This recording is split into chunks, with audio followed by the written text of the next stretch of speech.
বৌমারা, কি করে আপনারা শাশুড়িদের মন জয় করবেন? শাশুড়িরা আসলে বেশি কিছু চায় না, একটু আনুগত্য চায়, একটু আম্মা আম্মা শুনতে চায়। অল্প কয়েকটা কাজ করার মধ্য দিয়ে আপনি আপনার শাশুড়ির মন জয় করতে পারেন। কি করবেন? শাশুড়ির মাথার চুল আঁচড়ে দিবেন। কি করবেন?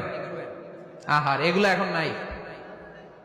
ওই চুল আশ্রয় দিমু, তোমার বউরে বলো চুল আশ্রয় দিতে। তো বৌমারা, আপনারা শাশুড়ি আম্মার মাথার চুল আঁচড়ে দিবেন, মাথার চুলে তেল দিয়ে দিবেন, দেখবেন খুশি হয়ে যাবে। খুশি হয়ে যাবে। প্রেশারটা মেপে দিবেন, একটু ডায়াবেটিক্স এর ওষুধ খেলো কিনা একটু খোঁজ নিবেন, সকালে হাঁটতে বেরোলো কিনা একটু খোঁজ নিবেন, ওনার কাপড়গুলো একটু আয়রন করে দিবেন, কি খেতে পছন্দ করে মাঝে মধ্যে একটু রান্না করবেন। বাইরে গেলেই আম্মাকে জিজ্ঞেস করুন, আম্মা আপনার কিছু লাগবে কিনা, এগুলো খুব পছন্দ করে।